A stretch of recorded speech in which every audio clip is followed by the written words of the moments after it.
यशोमती मैया के नंद लाला।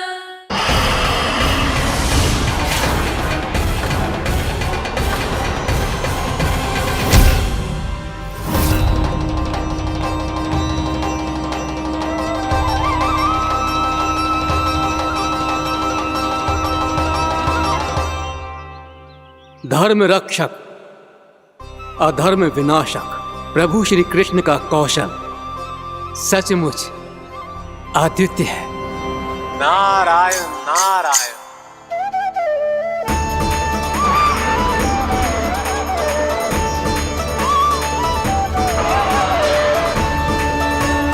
मेरा भाग तुम्हारे भीतर के अहंकार का प्रतीक है कालिया। अब तुम्हारा अहंकार, तुम्हारा अर्पण मेरे पाँव के नीचे है और तुम्हारी पूंछ अर्थात तुम्हारे प्राण मेरे हाथ में। अब तुम क्या करोगे भक्त?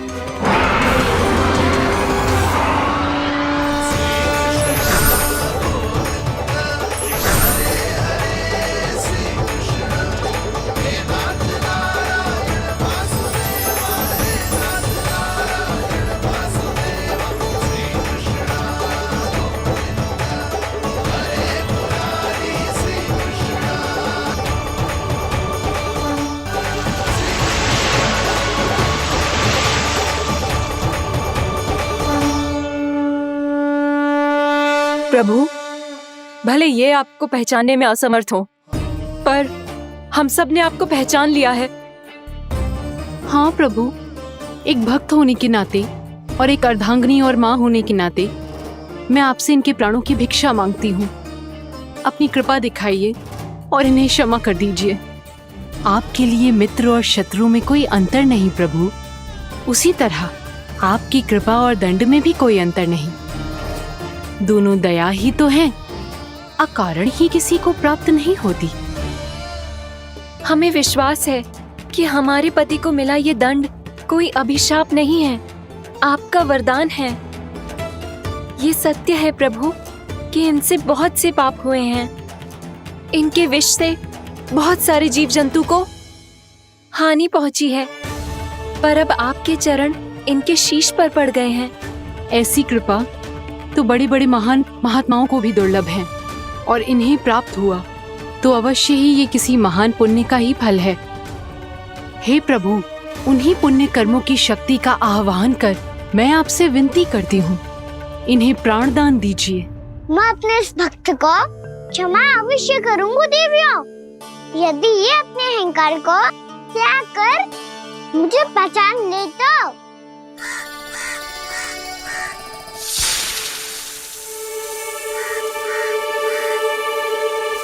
मैं तुम्हें श्राप देता हूँ, जितनी विषैली तुम्हारी जिह्वा है उतने ही विषैले सर्प बन जाओ तुम।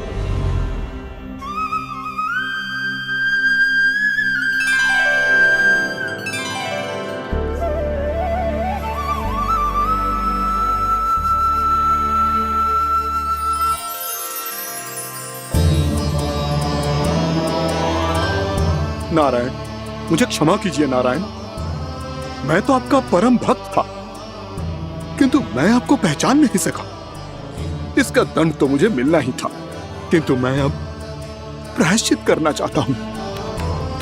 इसके लिए यदि आप मेरे प्राण भी ले लेंगे तो भी मुझे कोई दुख नहीं होगा। मैं अपना जीवन, मृत्यु और अपना अस्तित्व सब कुछ आपको समर्पित करता हूं।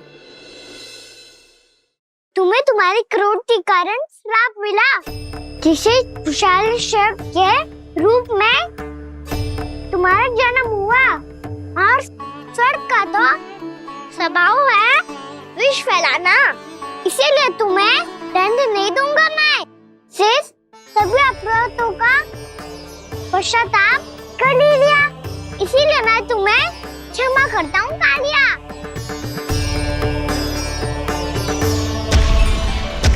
पर तुम्हें यहाँ से दूर समुद्र के बीच जाकर रहना होगा, जहाँ किसी निर्दोष का जीवन तुम्हारे विष से प्रभावित ना हो। मैं चाहकर भी आपकी इस आज्ञा का पालन नहीं कर सकता। मैं असमर्थ हूँ प्रभु। क्योंकि यदि मैं इस क्षेत्र को छोड़कर गया तो मेरी मृत्यु निश्चित है। आपसे क्या छुपा है प्रभु? आप तो जानते हैं कि सर्प जाति और आपके वाहन गरुड़ के बीच अनंत शत्रुता चल रही है, जिसका प्रारंभ नागों के द्वीप नागालय से हुआ था। उस द्वीप पर छोटे जीवों को निगल जाने के लिए सर्प थे और गरुड़ को सर्पों का स्वाद बहुत प्रिय था, इसलिए वो बार बार नागद्वीप जाने लगा था। पर इस कारण पूरी सर्प जाति उससे आतंकित हो गई थी। इसलिए जब भी गरुड़ वहां पहुंचता तो सभी सर्प छिपने लगते। जब गरुड़ को इसका आभास हुआ तो उसे बड़ा क्रोध आया और वो उत्तेजना में भरकर सर्पों का शिकार करने लगा। भूख ना होने पर भी उन्हें मारने लगा। अब सर्पों के प्राण हरना उसके लिए खेल बन गया था। इस भीषण समस्या का समाधान ढूंढने के लिए पूरी सर्प जाति महान सर्प वासुकी के सामने इकट्ठी हुई। हे महान वासुकी, हमारी सहायता कीजिए। नागद्वीप पर गरुड़ ने आतंक मचा दिया है। पहले तो वो हमें अपना भोजन बनाता था, लेकिन अब हम उसके खेल का साधन बन चुके हैं। भूख हो या ना हो, जब तब आकर वो हमारे प्राण हर लेता है। अनुचित हिंसा के इस प्रथा का आरंभ सर्पों ने ही किया है। पहले आप सबने पूरे द्वीप पर अधिकार कर लिया, फिर आहार के साथ साथ आनंद के लिए भी आप सभी ने निर्दोष जीवों की हत्या की। और जब सृष्टि का संतुलन बनाए रखने के लिए गरुड़ आपको अपना आहार बनाने आया, तो आप सब अपने प्राणों की रक्षा के लिए छिपने लगे। तो फिर गरुड़ का उत्तेजित होना तो स्वाभाविक ही था। नागनाथ, जो हमने अन्य जीवों के साथ किया वही अब हमारे साथ हो रहा है, परंतु ये भी तो सृष्टि के संतुलन के विरुद्ध ही है ना? अवश्य है, इसलिए मैं गरुड़ से चर्चा करूंगा। धन्यवाद प्रभु।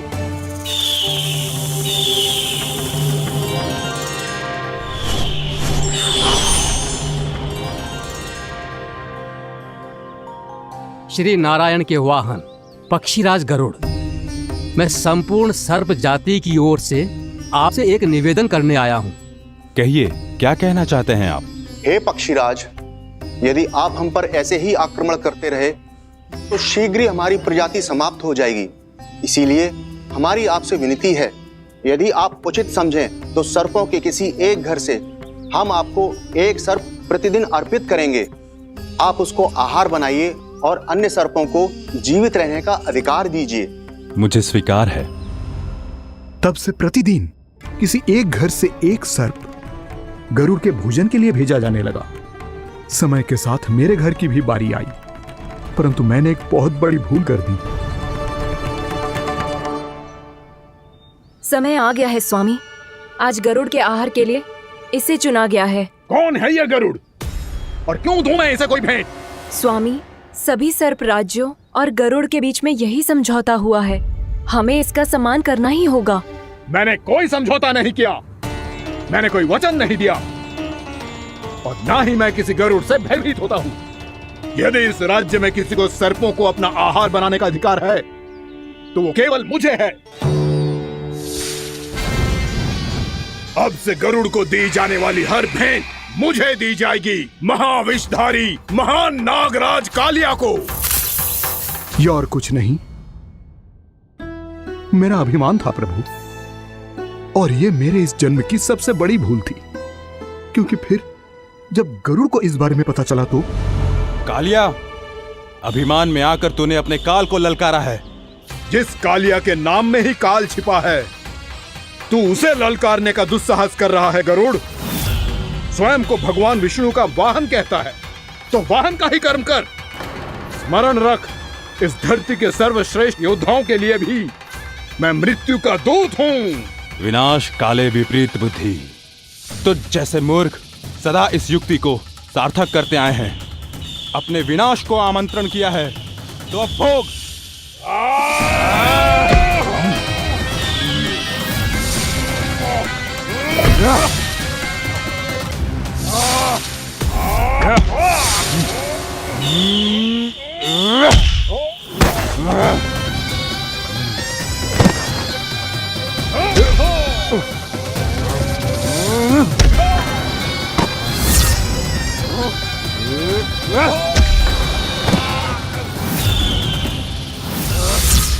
जिसने मेरा भोजन चुराने की धृष्टता की है वो इसी योग्य है।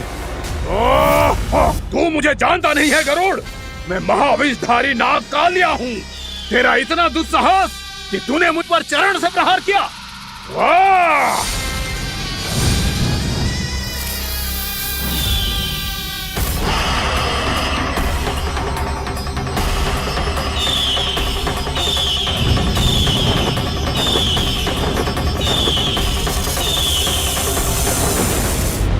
मैं अपने अभिमान में भूल गया था कि गरुड़ मुझसे कहीं अधिक शक्तिशाली है। इसलिए अपने प्राणों की रक्षा करने के लिए मैं एक स्थान से दूसरे स्थान भागने लगा। नदियां, पर्वत, यहां तक कि मैंने सागर भी लांघ डाला, पर मैं जहां भी जाता गरुड़ के रूप में मेरा काल वहीं आ जाता। इसीलिए मृत्यु की आशंका से भयभीत होकर मैं अपने बड़े भाई मां कद्रू के प्रथम पुत्र अनंत शेषनाग से राय लेने चला गया। भैया, मैं यहां आपसे आपकी सहायता लेने आया हूं। मेरी एक छोटी सी भूल के कारण यह गरुड़ मेरा पीछा कर रहा है। मुझे हर समय हर स्थान पे ढूंढते रहता है। यदि उसने मुझे ढूंढ लिया तो वो निश्चित ही मेरे प्राण ले लेगा। मुझे कोई ऐसा स्थान बताइए जहां मैं अपनी पत्नी और अपनी संतानों के साथ शांति से रह सकूं। तुम यमुना नदी के किनारे वृंदावन क्षेत्र में जाके वास करो कालिया। गरुड़ वहां प्रवेश नहीं कर सकता क्योंकि उसे ऋषि सोबरी का श्राप मिला हुआ है।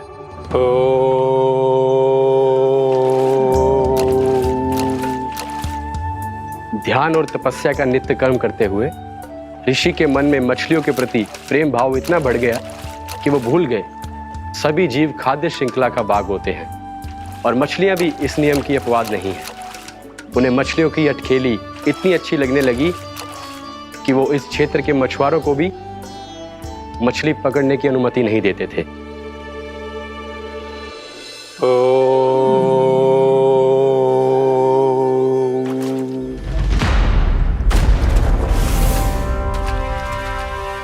उस दिन वो उस पक्षी को नहीं रोक पाए, पर तब से सावधान रहने लगे। यहां तक कि अपने साधना से भी अधिक ध्यान वो पक्षियों पर केंद्रित करने लगे। ठहरो! इसी क्षण अपनी चोंच में पकड़ी इस मछली को छोड़ दो। तुम्हें इन मछलियों का आहार नहीं करना चाहिए पक्षीराज। ये तो खाद्य श्रृंखला का नियम है ऋषिवर। यदि मैं इनका आहार नहीं करूंगा तो कोई और पक्षी कर लेगा। मैं अपने आनंद या प्रतिशोध के लिए इनके प्राण नहीं ले रहा। ये तो बस मेरा भोजन है। पर यह मेरा तपस्या स्थल है। तुम यहाँ शिकार करके मेरी साधना में विघ्न नहीं डाल सकते पक्षीराज। यदि आपकी यही इच्छा है तो मैं आज के बाद यहाँ नहीं आऊंगा।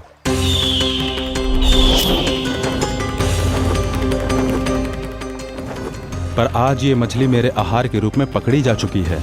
मैं वचन देता हूँ ऋषिवर, इस स्थान पर यह मेरा अंतिम शिकार होगा।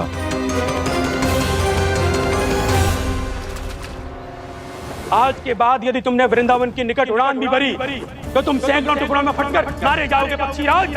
ये मेरा श्राप है।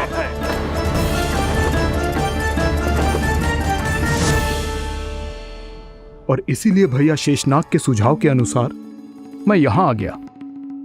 पर अब यदि मैं कहीं और जाऊंगा तो मेरे प्राण नहीं बचेंगे प्रभु। निश्चिंत रहो कालिया, अब से गरुड़ तुम्हें कोई हानि नहीं पहुंचाएगा। अब तुम्हारे फनों पर मेरी पक्षी बन गए कालिया, इसीलिए अब से तुम्हें गरुड़ से कोई भय नहीं होगा।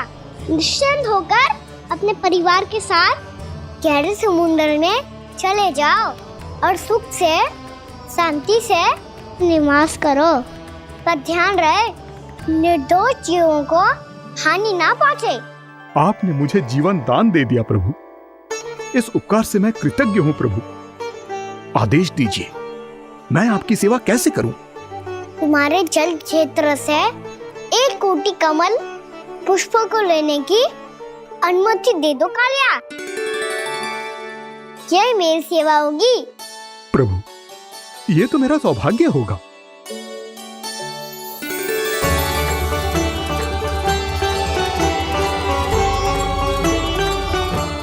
1 कोटि के स्थान पर हम 3 कोटि कमल पुष्प ले आए प्रभु। मैं तुम्हारी सेवा भाव से प्रसन्न हुआ कालिया। रमणक द्वीप पर चले जाओ ताकि तुम्हारे कारण फिर कभी किसी निर्दोष जीव को हानि ना पहुँचे और न ही तुम्हारा विष मेरे प्रिय यमुना नदी के जल को दूषित कर पाए। मैं तुम्हें आशीर्वाद देता हूँ। आज यहाँ मेरे द्वारा तुम्हें दिए गए इस आदेश का स्मरण जो भी भक्त करेगा और प्रातः काल और संध्या काल में इसका उच्चारण करेगा, उसे फिर कभी किसी संकट से कोई भय नहीं होगा। ये स्थान अब से काला कुंड के नाम से जाना जाएगा।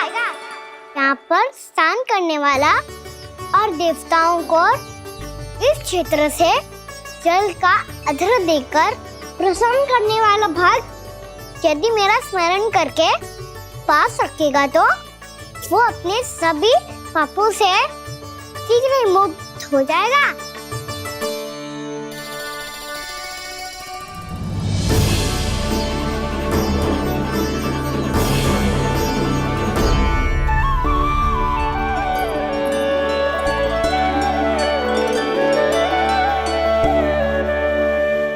कौन है जी भगवान जिसने अभी अभी कालिया जैसे विशाल विस्तर का सामना किया? क्या एक साधारण बालक जो शीत की अधिकता से ठिठुर रहा है? क्या करूं?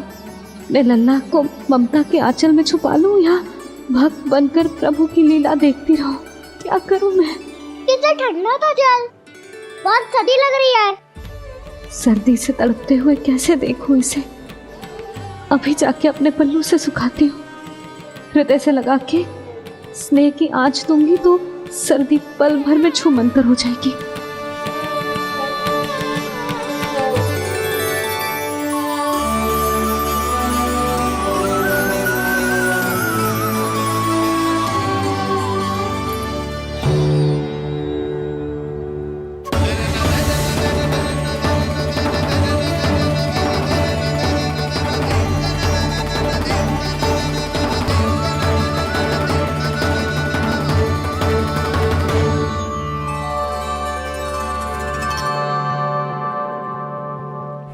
मेरी आवश्यकता ना है इसे। ये तो सच्ची में भगवान ही है जिसकी ठंड दूर करने के लिए स्वयं द्वादश आदित्य प्रकट हो गए।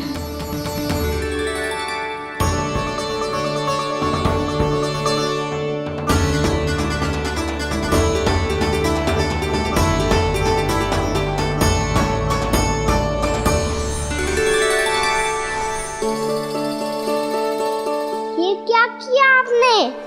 मैया मुझे अपने हृदय से लगाने वाली थी कि आप सब प्रकट हो गए। क्षमा कीजिए प्रभु, पर आपको भीगा हुआ देखकर, ठंड से ठिठुरता हुआ देखकर हमसे रहा नहीं गया। हम अपने वश में नहीं थे प्रभु। भक्ति से भावुक होकर हम प्रकट होने पर विवश हो गए थे। हमारी किरणें जैसे स्वयं ही फूट पड़ी और दौड़ पड़ी आपको सुखाने के लिए। मैं आपका प्रेम, आपकी भक्ति समझता हूं आदित्यगण, और इसीलिए इस समय मैं जहां खड़ा हूं, इस स्थान को द्वादश आदित्य टीला के नाम से जाना जाएगा। द्वादश आदित्य टीला के नाम से जाना जाएगा। द्वादश आदित्य टीला के नाम से जाना जाएगा। हम धन्य हो गए प्रभु। और कहाँ जा रहा है? जो गड़बड़ किया है उसे सुधारिए तो सही। प्रभु आज्ञा दीजिए। अपना दाम इतना अधिक बढ़ा दीजिए कि मुझे स्वेद आने लगे, ताकि मैया मुझे स्वेद में लीला देख के और भूल जाए कि मैं भगवान हूँ, और मैया मुझे अपनी गोद में उठा के ले जाए।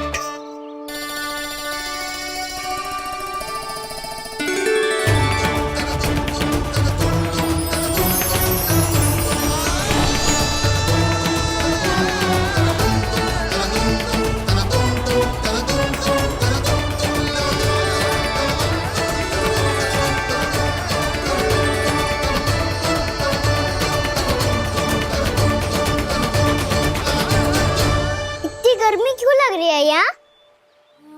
श्वेत की एक बूंद भी आती थी तो मैं अपना आंचल लेकर पहुंच जाती थी इसके पास। जानती ही नहीं थी कि चेतु स्वयं वायुदेव को आदेश दे सकता है कि वो बहने लगे और उसका सारा श्वेत सुखा दे। वायुदेव की आवश्यकता नहीं है मैया, मुझे आप ही चाहिए। लगता है जिस बात का भय था वही सत्य होने लगी है। भैया मेरे भगवान रूप को भूल नहीं पाएगी और अब मेरे लिए इनको सत्य छुपा कर रख पाना कठिन हो जाएगा।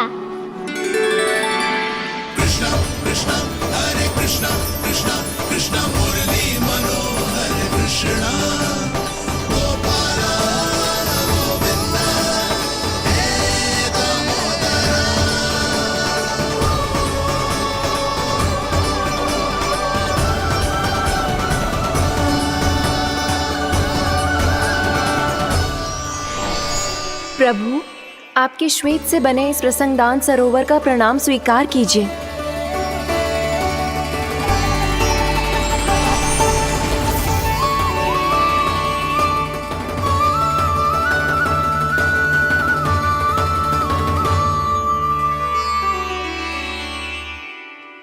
ओहो, इस चमत्कार को देखकर भैया को और भी अधिक विश्वास हो जाएगा कि मैं भगवानी हूँ। अब कैसे मनाऊं मैया को कि मैं इनका लाई हूँ? बाबा है ना, अब तो यही सहायता करेंगे।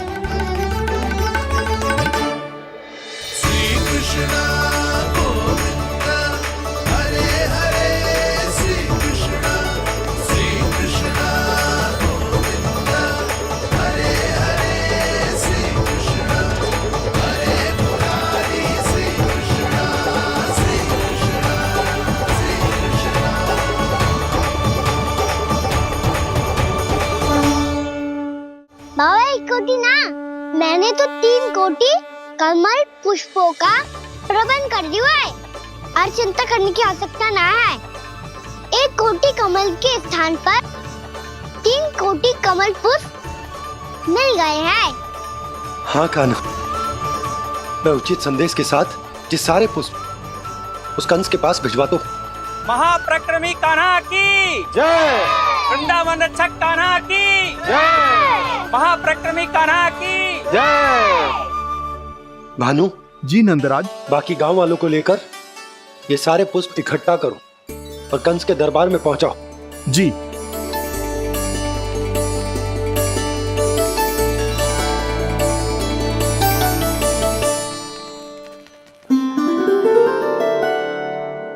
मैया, कौन हो तुम? मुझे पता था मैया, जब आपको सत्य पता चलेगा तो आप मुझे मैया की तरह स्नेह ना कर पाओगी, इसलिए आज तक सत्य छुपाता आया हूँ ताकि आपकी ममता, आपका प्रेम अनुभव करने का अवसर मिलता है मुझे। और फिर आज को बताया था ना, जो रहस्य तुमने बरसों तक छिपाया था उसका भेद खुलने में तुम्हारा ही योगदान है। मुझे कालिया के शीश पर अपने पद चिन्ह रखकर उसे मुक्त कराना था दाऊ, वचन दिया था मैंने उसे। इसके अतिरिक्त निर्दोष पशु पक्षियों के जीवन को कालिया के विष से ही बचाना था मुझे। इसमें कंस को तो सम्मिलित करना ही था ताकि जब मैं कालिया का सामना कर रहा हूँ तो वो किसी और असुर को समस्या बनाकर वृंदावन ना भेज दे। पर इस सबसे बड़ा एक कारण और था दाऊ, मैं चाहता था कि मैया को सत्य पता चल जाए। पर क्यों कहा ना? क्योंकि मुझे लगने लगा था कि मैया से ये रहस्य छुपाकर इनके साथ धोखा कर रहा हूँ। अपराध बोध से दबा जा रहा था मैं।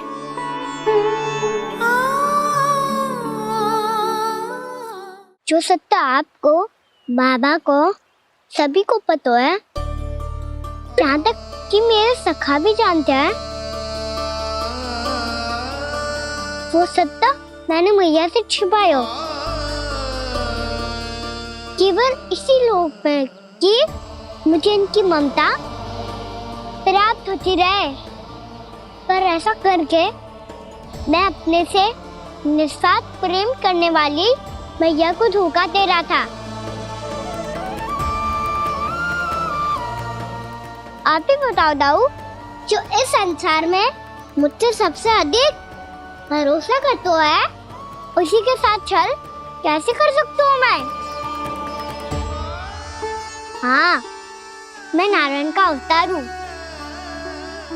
पर अपनी मैया का छोटा सा लल्ला भी तो हूँ।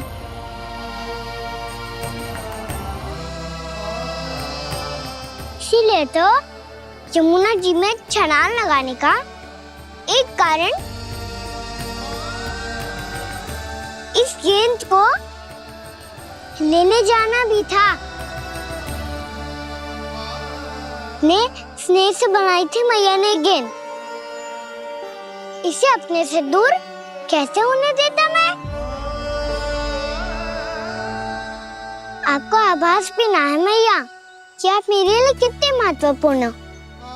ये सत्य है कि सभी देवता, प्रकृति, भक्त, ये सब है मेरा ध्यान रखने के लिए, मेरी सेवा करने के लिए। पर क्या इनमें से कोई भी मेरी मैया का स्थान ले सकता है? और आप भी तो यही चाहती थी कि मैं आपका लल्ला बन के आऊं, कि मैं आपका लल्ला बन के आऊं, कि मैं आपका लल्ला बन के आऊं। आज जैसे आपने मुझे अपनी गोद में लिटा रखा है, क्या कुछ ऐसा नहीं हो सकता कि शीघ्र ही मुझे आपको अपनी गोद में खिलाने का अवसर मिल जाए? मैया, नारायण का अवतार होना क्या इतनी बड़ी समस्या है कि आप हृदय से भी राह लगा सकते? मैया,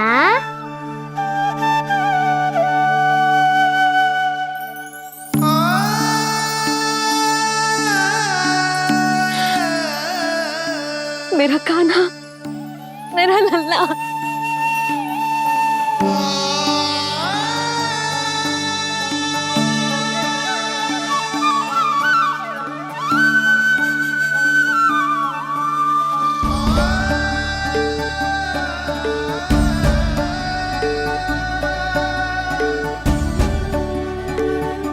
ये सत्य है कि ये जानने के बाद कि तू श्री नारायण का अवतार है, मैं तुझे भगवान की तरह ही देख पाऊंगी। पर मेरे हृदय की जो ममता है ना, वो भक्त से कहीं अधिक है लल्ला।